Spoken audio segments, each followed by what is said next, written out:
Hi everyone, my name is Jen and welcome to the Book Refuge. Sorry, my books are just throwing themselves at me today. It's crazy.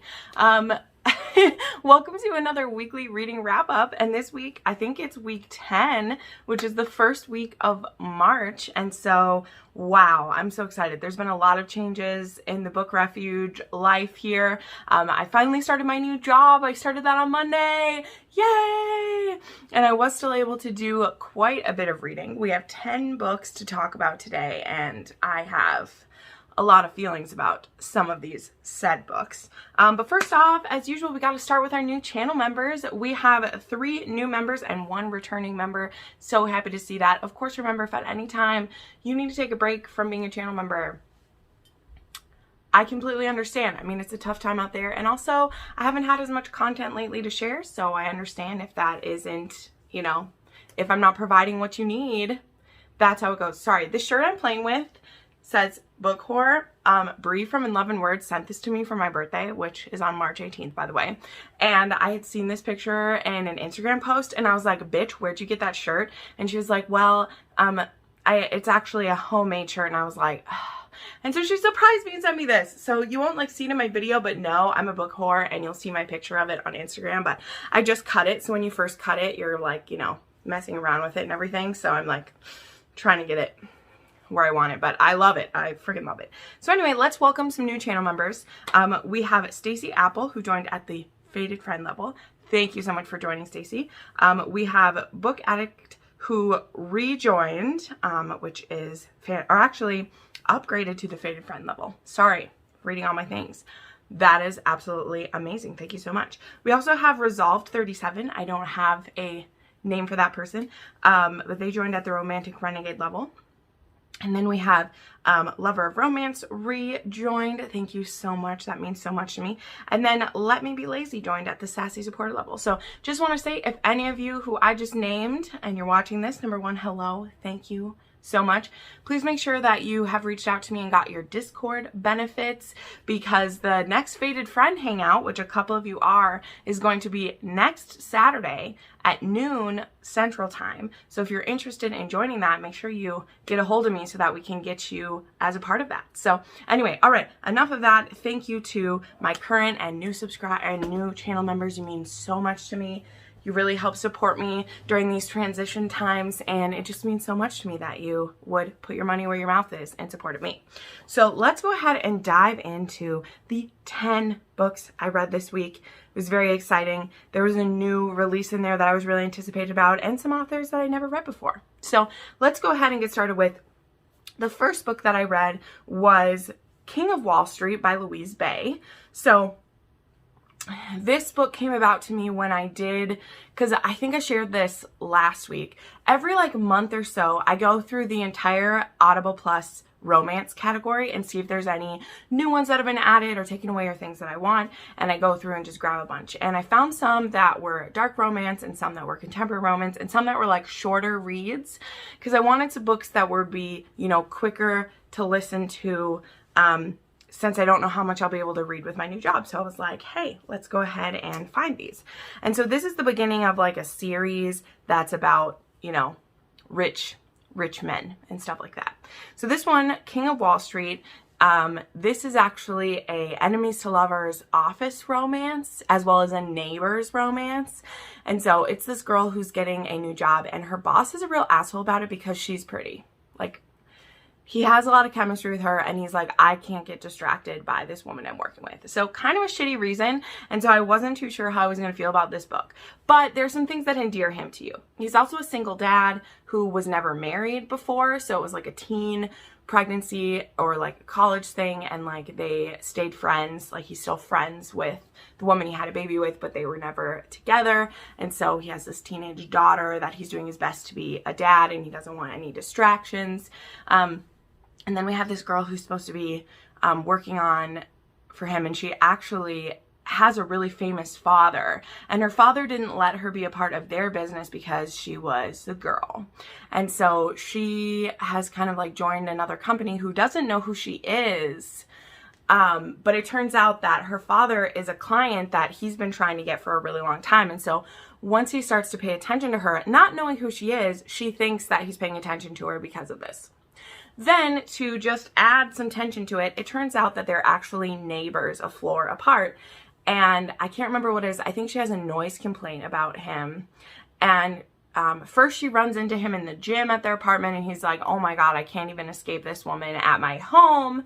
She's now at where I live. And then he decides to like work out in his apartment instead. So there's this like loud music playing, and so she goes upstairs and bangs on the door, and he opens it with his shirt off and all sweaty and hot, and they end up making out, and then they end up fucking just right then.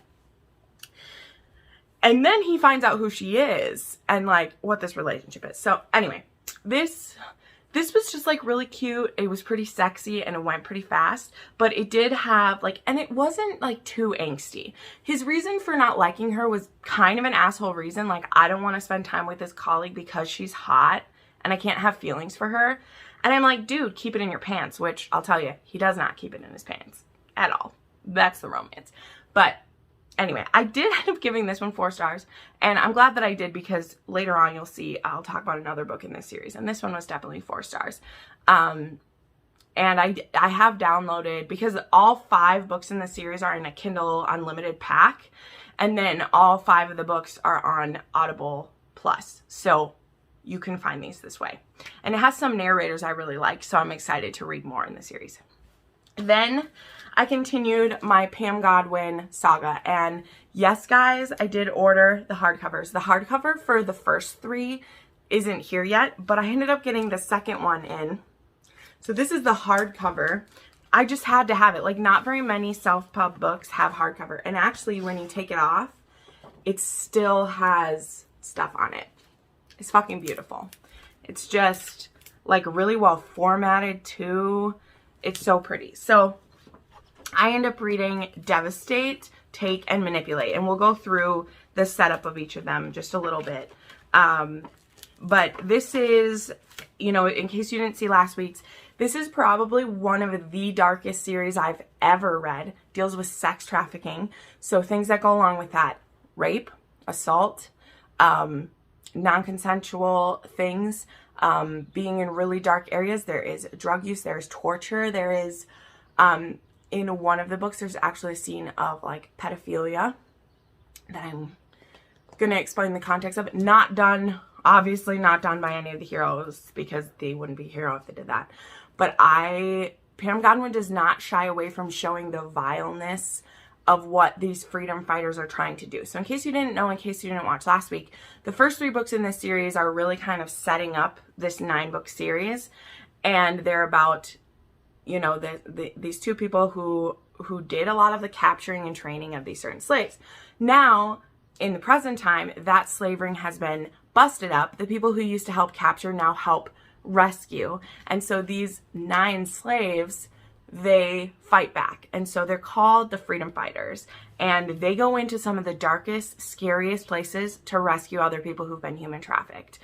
And that is not a light subject to take on. If you don't think you can handle it, please don't. So this isn't a series, like I said last week, this isn't a series I'm necessarily recommending, but I tell you the books that I read, and I know that if I make future videos about some of the darkest romances I've ever read, we're going to talk about this. The final book in the series actually comes out on Tuesday, and I'm currently reading book 7. I had to take just like a little bit of a breather, which you'll see with some of the other ones I talk about, but I'm so sucked into this trilogy. It's amazing. So Devastate is about Tate, who was one of the first slaves that was taken, and he actually goes to try and find Camila from book 3, that heroine. He tries to go find out if her sister really died. Spoiler alert, she didn't. And so he goes about trying to find her, and she is embroiled with a drug lord in, I can't remember if that one's in Colombia. I don't think that one's in Colombia as well. I'm bad with knowing, but most all of these are South American countries is what we're dealing with in this series. And he discovers her and the work that she's doing for a certain kidnapping king. So there's literally this one, again, I don't remember what city it is, but there's this one city there that literally has something called Kidnap Alley, and rich men, women, whoever, they get kidnapped and then put up for ransom. And if people pay the ransom, they get returned. And if they don't, they get killed. And this sister is caught up in it. And Tate is going to try to find a way to get her out of it. And that's when we get reintroduced to Cole, who, if you are a Pam Godwin stan, which I am, but this trilogy was about something that I'm not interested in. But there's Cole, who is a part of one of her first trilogies called like Once a Promise or something like that, which was a love triangle.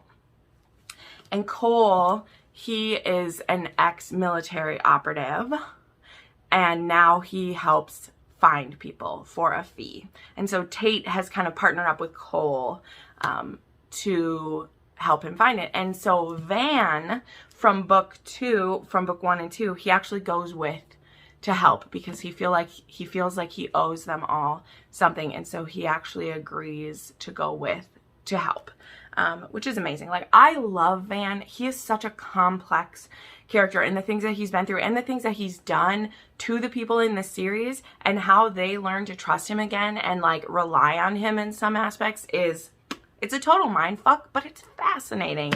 And it's like they were all in a fucked up situation, and so it'd be perfectly reasonable for them to blame him for everything. But anyway, so that's that one. Then there is Take, which is about Kate, who we met in the first one. She was the most recent slave that was taken before Josh. And she gets kidnapped at the end of the 4th book, but she's forced to write a note saying that she just wanted to get away. She didn't want to be around Van and live in them anymore, which isn't true. They were her friends. And she gets kidnapped by someone who we have met. That's the thing with this series, is like they really build upon each other. So you never can just jump into the middle of one of these ones. Like, I'm sorry, this isn't a series you can start with book 6 if you like what I'm talking about and jump into it. Like, you just can't, because the storylines are all going on at the same time, and if you read them out of order, it's not going to work for you. But yeah, it's about Kate. She gets kidnapped, and her friends maybe don't even think she's missing. I mean, they kind of think that she's missing, because why would she just leave them? And then Manipulate was the one that had the bit of pedophilia that terrified me. And this one, oh boy, if she didn't tempt me with the fact that this one's actually a menage. So 2 of the slaves who were taken, Ricky and Martin, yes, it's Ricky Martin. They were both taken, and they are both bisexual, but one of them has really been hiding it. But through the previous books, we've seen that his friend is like, dude, you're the person that I want to be with. Well, both of them get sent undercover into a prison to try to get information about a child sex trafficking ring that's happening. And so they go undercover in a prison. And there's this woman in this prison who is in prison by accident. She was a school teacher, she was on vacation, and she got arrested, and she's stuck in this prison. And she's under the wing of this mafia kingpin who's in prison, who we don't know why, but he's taking care of her, and so she's been safe, mostly. And he sends her to kind of get to know these 2 new people in the prison and figure out what their deal is. And this is a menage, so that's all I'll say. But what else I will say is that even if what I've said so far, this series is dark, you're willing to try it, this book, the villain of this book, we catch a glimpse of him raping and murdering a child. Like, not a teenager, a child. I wish that I didn't, but I went back and reread the scene because I was like, did this really happen? Did I just read this? It's a scenario where our heroine like comes upon the scene and then is like, fuck, what's happening?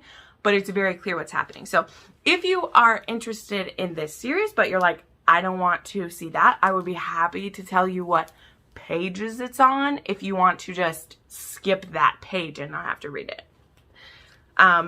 But again, I'm not wholly recommending this series. Like, this isn't of like, yay, it's going to be the best thing you've ever read. It is some of the best stuff I've read, but it is also like heavy. And the reason why I read it, because I had someone ask me like, I don't get how you read that. Well, the reason for me is that this stuff is happening. You know, this stuff is happening. There are people kidnapped all the time. I used to live in a place in Duluth, Minnesota, had one of like people disappeared all the time, college students did, and they would end up on ships and they would be taken to New York and shipped out. Like it happened all the time. And I feel like I read enough books about where it gets made into a sexy thing. And I mean, obviously those are sexy books, but for these people who were abused and mistreated, who don't have any lives afterwards, to be willing to put themselves at risk to save other people, to save children from it happening to them. There is this innate hope in here. So no matter how dark one of these books is, Pam Godwin has a way of turning it around and showing me the hope in humanity through showing me some of the darkest things that I've read. So take that into account. If you're not afraid of anything, which a lot of you viewers are when you come to me, the dark romance queen, you're like, Jen, it's not dark enough. Give me more. Well, I don't know what to tell you much more than deliver us from evil. And then the third collection is going to be called Into Temptation. These are freaking beautiful. I'm reading Unshackle right now. And each time I'm like, I don't think that I can say a book is any darker than it is. And then she finds a way. I didn't tell you, I gave Devastate, I gave 4.5 stars. And both Take and Manipulate, I gave 5 stars. I'm still waiting for a 6th star to happen in that series, but it was really good. Okay, switching it up. Then I decided that I wanted to read some of my Kindle books, even though I have Kindle Clear Out coming next week. I really, really love Ruthless Creatures, which I read last week or 2 weeks ago. And I had a couple other J.T. Geissinger books on my Kindle. So I went ahead and read Beautifully Cruel by J.T. Geissinger, which is an Irish mafia. It is an age gap. It is this woman who is a waitress, and every night this tough looking dude comes in to chat with her and be there, and then she's like, why won't you just ask me on a date? And he's like, I can't date. And we're like, okay, you're being sus. And so he propositions her that he's like, we both want to explore each other. So how about you come and stay with me for 28 days, for 4 weeks, and we'll get all of our fucking out of the way. And then after it, you can't ever see me again. And being the smart woman that she is, this woman is like, no, like either I will want to be with you or it won't be enough. And why like put myself in position to sleep with you and care about you to then have it all fall apart basically. So, but then because he is a mobster, he's like, well, fuck that. You were supposed to say yes. He takes her anyway. So then it becomes a bit of a captor-captive situation. So there you go. I gave this one 4 stars. It was pretty fun. It was quick. The thing I do highly recommend is I listened to the audio, and the audio did something that's one of my favorite things. And it has a male and a female, and when the female is reading, if a male is speaking, the male does the audio for it. I haven't read that in too many other audiobooks.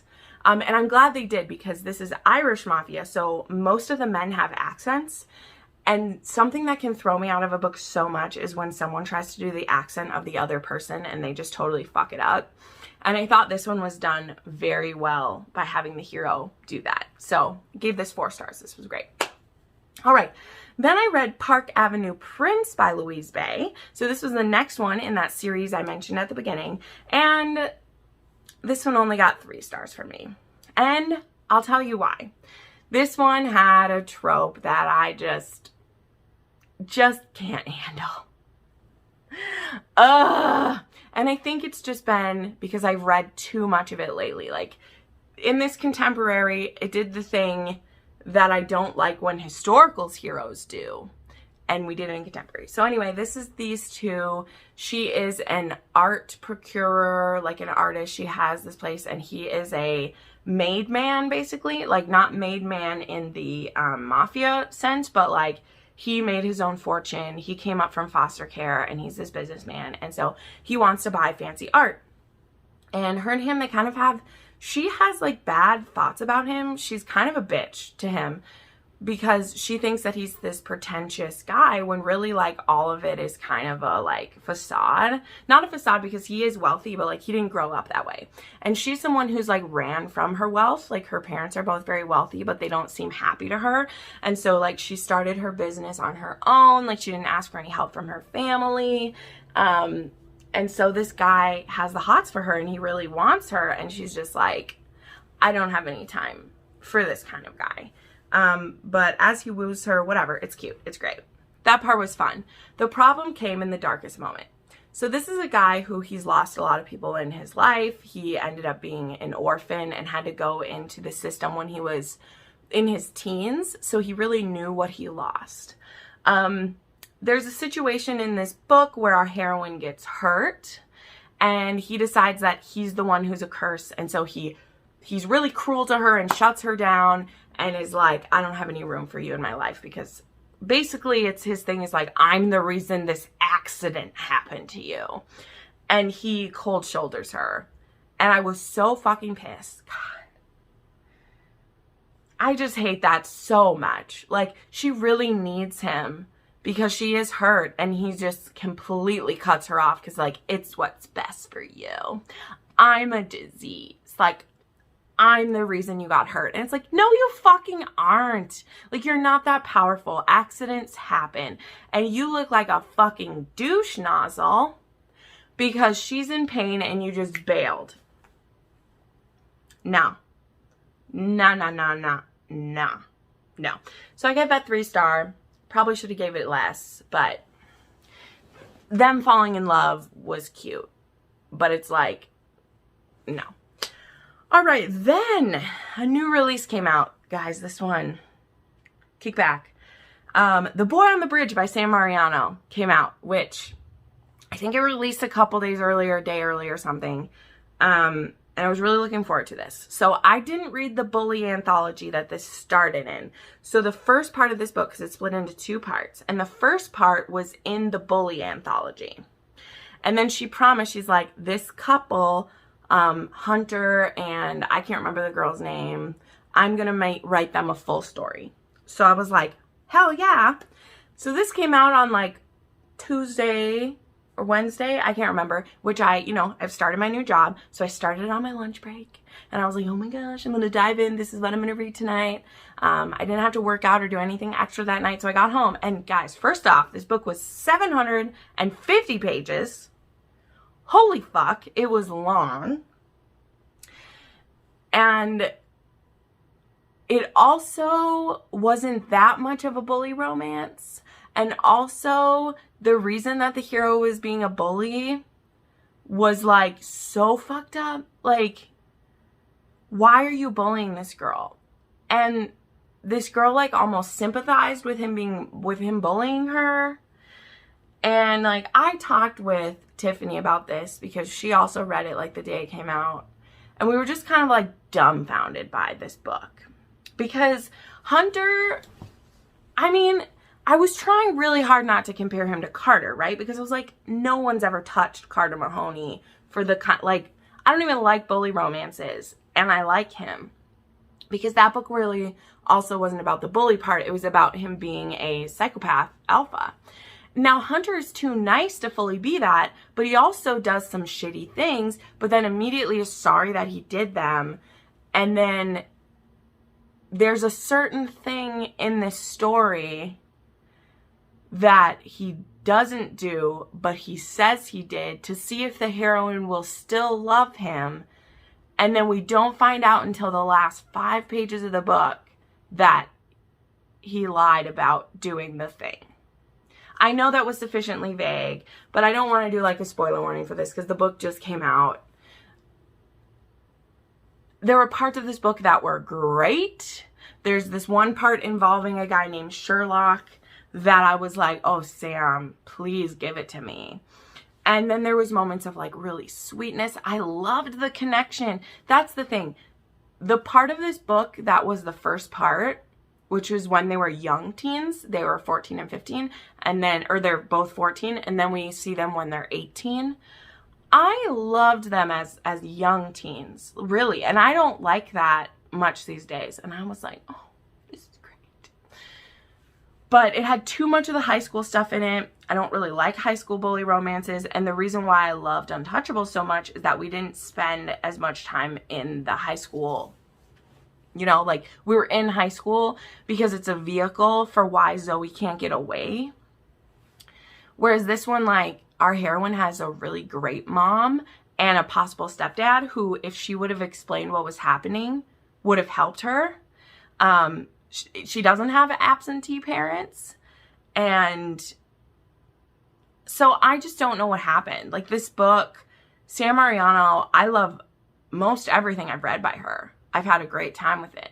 And this one, it was trying to be too many things at once, because it was trying to be a bully romance. It's a second chance romance. It's a alpha. He's trying to be alpha, but he's not that alpha. Like, he would be alpha in moments. And then there's other times where I was like, bitch, you just need a smackdown from your alpha, and it didn't happen.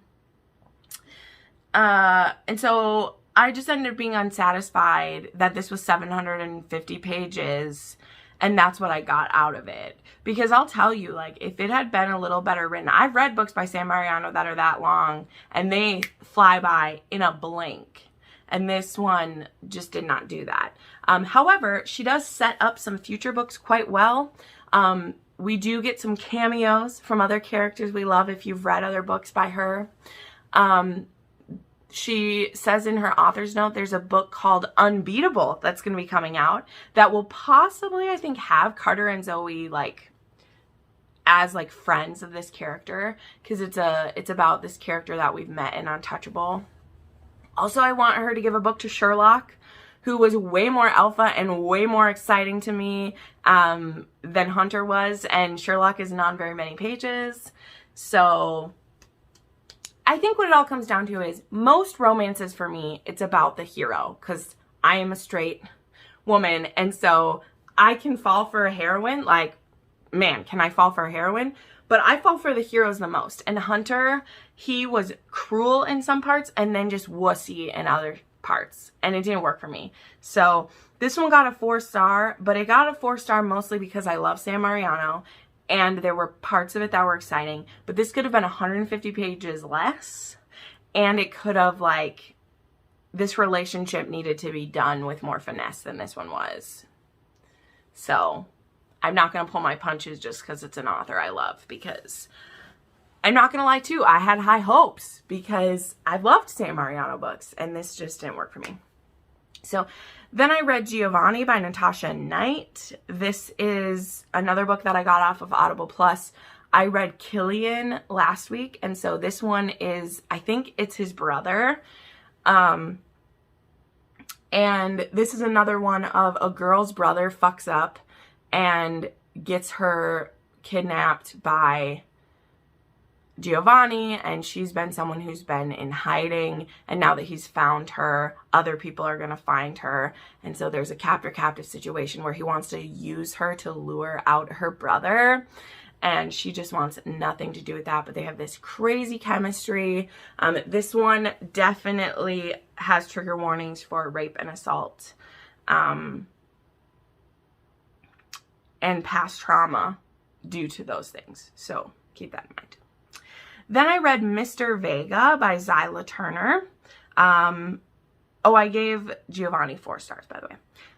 This one I had on my list because this is a this is a nanny romance. This is on my TBR because some people showed it for interracial couples, because this has a black woman who is a nanny for this rich couple. I was gonna say older, but like she's almost 30 and he's like 42, and she actually starts being the nanny when the wife is still alive, but pretty soon we find out the wife has cancer, and so after that both the son and this dad are grieving a lot, and she's there. Her and him have this really contentious relationship. He never wanted to hire her to be a nanny, but the wife really loved her and wanted her. And so he's kind of an asshole in a lot of parts of it. I also really liked some scenes of once things are kind of happening between the two of them, he like does some research on his own about like her culture and things so he can impress her, and I thought that was really cute how it was done. I don't know, I thought it was really sweet that he would like be willing to do that as a thoughtful partner. And he's like, what's gonna make my woman happy, and how can I be like sensitive and kind in this way? And I don't know, I really liked it. And my biggest issue with this book, and why I gave it a 3.5, is that the way it was written, not the story being told, but the legitimately the style of writing was just whacked. And I don't know how to explain that. But you know when you're reading a book, because I'll tell you this, right? I can read books with typos, with errors, with weird formatting stuff. If the story is good, I'm in.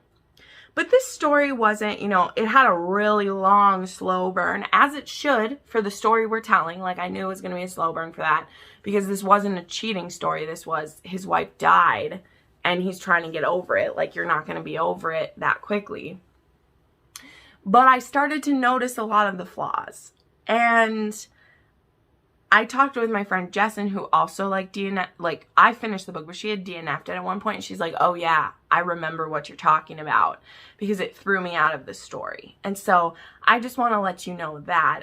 Plus there was some ways the story was told that just was kind of crazy. The thing that I did like about this one, specifically, I'm taking another jibe at Park Avenue Prince, is that there's a scene in this one where our heroine gets injured, and the hero does everything that he can to make her life easier and take care of her when she gets hurt. So there are scenes of caretaking in this book that were really sweet. So I ended up giving this one a 3.5 star. I wish I could have given it more, but the style of writing and the things, like, it knocked a whole star off of it for me, because it was a struggle to finish this book just for how it was told, which was a bummer, because it was a kind of fun setup and everything. Well, not fun, someone dies, but that it was like a hate to love nanny romance kind of, right?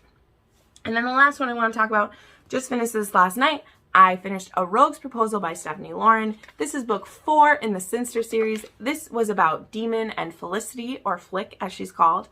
And this was kind of a friends to lovers story. He's always known Flick, and he's always like seen her as a girl, and now he sees her dressed in men's clothes because she's riding horses, and he notices how full-figured she is and how beautiful she is, and I don't know, it's just really fun. And then, as there is in Stephanie Lauren, there's kind of a mystery thing going on. Her brother, or no, her guardian's son, because she has a guardian who's really great. He's a great guy. But his son has gotten into some trouble. And so she asked Demon for help. And so he ends up bringing her to London to like stay with his family. Also because he wants to marry her, but also so that they can solve this together.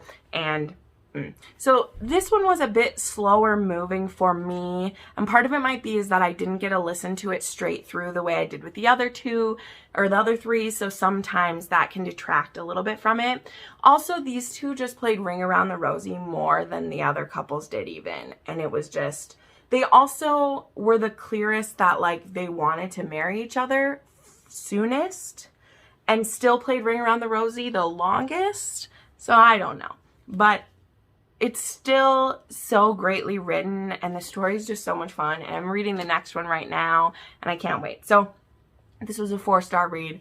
It was still really fun. Stephanie Lauren writes a good story. Her heroes are like just the right amount of alpha, and there's this like scene of like they have sex on a balcony with people just a few feet away, because she just can't keep her hands off him, and he's just like, I thought I got this like shy miss who's this virgin, and she's just like on him, and he's just so just like enamored with her, and I love that shit. It makes me happy. So there you go. Those are the books that I read this first week of March. I'm still pretty proud I got through 10 books.